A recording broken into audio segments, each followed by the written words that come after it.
नमस्कार। इस विश्लेषण में सीधे मुद्दे पर आते हैं। आज हम एक ऐसे ग्लोबल झटके की बात करेंगे जिसने 2022 में पूरी दुनिया को हिला दिया था और जिसने भारत की एनर्जी और फॉरेन पॉलिसी को बिल्कुल नए सिरे से डिफाइन किया। तो चलिए समझते हैं कि आखिर ये सब हुआ कैसे और इसने ग्लोबल मार्केट को कैसे प्रभावित किया। आज के इस विश्लेषण में हम इन 5 अहम क्षेत्रों को कवर करेंगे: the global energy squeeze, the pragmatic oil pivot, evaluating western moral ambiguity, supply chain और टेक रेजिलियंस, और आखिर में clean energy and industrial growth. एक पॉलिसी एनालिस्ट के नजरिए से हम इस डेटा को ऑब्जेक्टिवली इवैल्यूएट करेंगे। तो शुरुआत करते हैं पहले सेक्शन से, द ग्लोबल एनर्जी स्क्वीज। अब देखिए, 2022 के यूक्रेन कॉन्फ्लिक्ट के बाद ग्लोबल कमोडिटी मार्केट्स में अचानक से भयंकर उथल-पुथल मच गई। यूरोप ने अपनी आदत बदली और रशियन सप्लाई छोड़कर उस मिडिल ईस्टर्न क्रूड ऑयल की तरफ भागा जिस पर बाकी दुनिया हिस्टोरिकली डिपेंड करती थी। यहाँ भारत के सामने एक बहुत बड़ा, लगभग एग्जिस्टेंशियल संकट खड़ा हो गया था। जरा सोचिए, एक ऐसी आबादी जिसकी पर कैपिटा इनकम सिर्फ $2000 के आसपास हो, उसे इतने बड़े इन्फ्लेशनरी शॉक से बचाना कितना जरूरी था। ऑयल प्राइसेस बढ़ने का सीधा मतलब था महंगाई बढ़ना और इंडस्ट्रियल ग्रोथ का रुक जाना। और ये आंकड़े इस सप्लाई स्क्वीज को बिल्कुल परफेक्टली इलस्ट्रेट करते हैं। संकट से पहले अगर हम देखें तो भारत के क्रूड ऑयल सप्लाई में रशिया का हिस्सा 2% से भी कम था, लिटरली ना के बराबर। लेकिन जैसे ही ट्रेडिशनल सप्लायर्स ने अपना रुख यूरोप की तरफ किया, हालात ने भारत को एक नए रास्ते पर चलने के लिए मजबूर कर दिया, जहां ये शेयर 2023 में 35% क्रॉस कर गया। ये हमें लाता है हमारे दूसरे सेक्शन पर, द प्रैग्मैटिक ऑयल पिवट। यहाँ एक बहुत ही इंटरेस्टिंग कॉन्सेप्ट सामने आता है, ट्रांजैक्शनल मल्टीपोलैरिटी। इसका मतलब ये है कि भारत ने पुराने घिसे-पिटे बाइनरी जियोपॉलिटिकल ब्लॉक्स में बंधने के बजाय अपनी सॉवरेन सिक्योरिटी और अफोर्डेबल एनर्जी को प्राथमिकता दी। ये पॉलिसी अलाउ करती है कि हम अलग-अलग कॉम्पीटिंग ग्लोबल पावर्स के साथ एक ही वक्त पर रिलेशंस मेंटेन करें और अपना नेशनल इंटरेस्ट सर्वोपरि रखें। डेटा के माने तो मई 2026 तक इंडियन रिफाइनर्स ने हर दिन लगभग 1.96 million barrels Russian crude oil absorb किया। अब सुनने में ये सिर्फ एक नंबर लगता है, लेकिन एक्चुअली में इसने एक क्रिटिकल प्रेशर वाल्व का काम किया। इस स्ट्रैटेजी ने न सिर्फ ग्लोबल मार्केट्स को स्थिर रखा, बल्कि दुनिया भर में इन्फ्लेशन को आउट ऑफ कंट्रोल होने से बचा लिया। अगर भारत भी मिडिल ईस्ट के तेल के लिए यूरोप के साथ बिडिंग वॉर में उतर आता, तो पूरी दुनिया के आर्थिक हालात काफी खतरनाक हो सकते थे। ये टाइमलाइन एक काफी कॉम्प्लेक्स तस्वीर पेश करती है।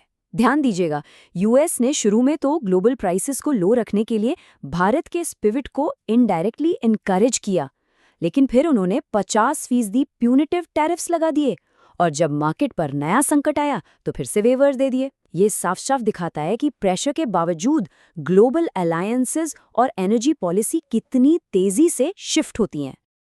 अब आगे बढ़ते हैं तीसरे सेक्शन की तरफ, इवैल्यूएटिंग वेस्टर्न मॉरल एम्बिग्विटी। जब यूरोपियन और अमेरिकन एलाइज से लगातार आलोचना हो रही थी, तब एक डिप्लोमैट का न्यूट्रल पर्सपेक्टिव समझना काफी जरूरी हो जाता है। भारत के विदेश मंत्री एस जयशंकर ने काफी फर्मली इस एनर्जी प्रोक्योरमेंट का बचाव किया। उनका क्लियरली मानना था कि अपने सिटीजन्स को हाई एनर्जी प्राइसेस से बचाना एक देश की सबसे बड़ी मॉरल ड्यूटी है। उन्होंने यहाँ तक कहा कि जब हमारे पास मल्टीपल ऑप्शंस हैं तो इसकी आलोचना नहीं बल्कि तारीफ होनी चाहिए। उन्होंने इस बहुत ही यूरोसेंट्रिक वर्ल्ड व्यू पर भी पलटवार किया, जो मानता है कि यूरोप की परेशानियां पूरी दुनिया की परेशानियां हैं। उनका सिंपल सा पॉइंट था कि विकासशील देशों यानी डेवलपिंग नेशन से ये उम्मीद बिल्कुल नहीं की जा सकती कि वो वेस्टर्न जियोपॉलिटिकल अलाइनमेंट्स के चक्कर में अपने आर्थिक अस्तित्व को खतरे में डाल दें। ये एक बिल्कुल डायरेक्ट डिप्लोमैटिक पुशबैक था। अगर हम इस डिप्लोमैटिक रिटोरिक का ऑब्जेक्टिवली आकलन करें तो भारतीय अधिकारी बार बार एक हिपोक्रेसी को हाईलाइट करते हैं। एक तरफ यूरोप ने अपनी एनर्जी ज़रूरतों को पूरा करने के लिए अपने खुद के बनाए सैंक्शंस में केयरफुली कार्व आउट्स या छूट डिज़ाइन की, लेकिन वही पॉलिसी, वही प्रैग्मेटिज्म जब ग्लोबल साउथ ने अपनाया तो उन पर नैतिक सवाल उठाए गए। ये कॉन्ट्रास्ट अपने आप में काफ़ी कुछ कहता है। और जब मॉरल एम्बिग्विटी पर सवाल उठे तो न्यू दिल्ली की तरफ से एक बड़ा ही स्टार्क कॉन्ट्रास्ट पेश किया गया।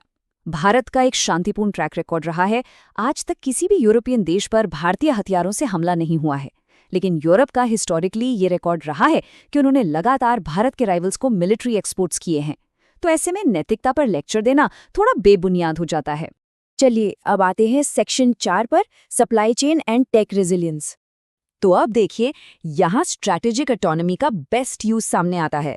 तेल को लेकर मतभेद जरूर थे, लेकिन उसके बावजूद 2026 में इंडिया EU रिलेशंस में एक हिस्टोरिकल तेजी देखने को मिली।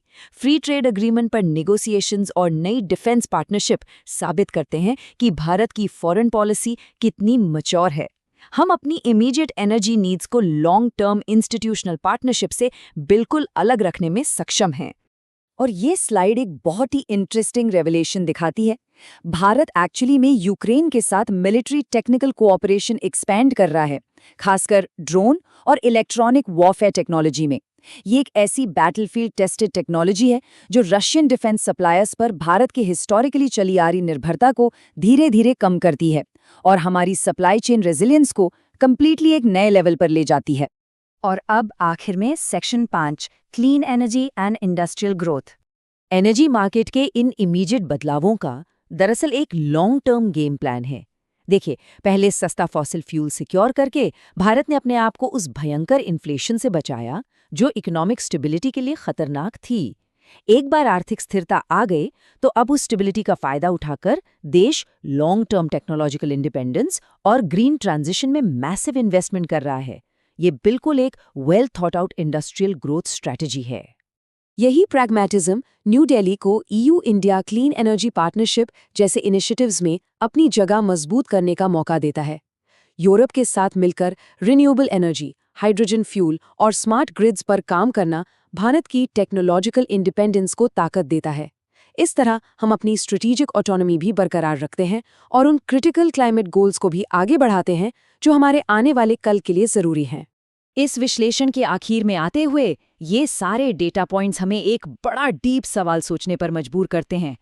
क्या इस ग्लोबलाइज्ड दुनिया में स्ट्रेटेजिक पार्टनरशिप का मतलब सच में स्ट्रेटेजिक अलाइनमेंट होना जरूरी है?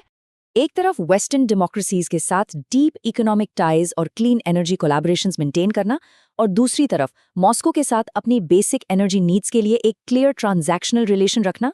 भारत बेसिकली मॉडर्न डिप्लोमेसी के रूल्स दोबारा लिख रहा है। इस तेजी से बदलते मल्टीपोलर सिस्टम में एक बात तो तय है कि आर्थिक सुरक्षा के लिए मिडिल पावर्स को अब किसी एक स्पेसिफिक कैंप या ब्लॉक को चुनने की बिल्कुल मजबूरी नहीं है, जो हमें इस आखिरी और सबसे अहम सवाल के साथ छोड़ जाता है। अगर सच्ची सॉवरेनिटी का मतलब अपने नागरिकों की इकोनॉमिक सर्वाइवल को अनरिजिड जियोपॉलिटिकल ब्लॉक से ऊपर रखना है, तो क्या ये मल्टी अलाइनमेंट कल को पूरे ग्लोबल साउथ के लिए एक इनएविटेबल नया स्टैंडर्ड बन जाएगा? क्या इसका मतलब यह है कि पुराने दौर के वो स्ट्रिक्टली डिफाइंड ग्लोबल अलायंसेज अब हमेशा के लिए पास्ट का हिस्सा बन चुके हैं? इस बारे में जरूर सोचिए। इस विश्लेषण में जुड़ने के लिए बहुत शुक्रिया।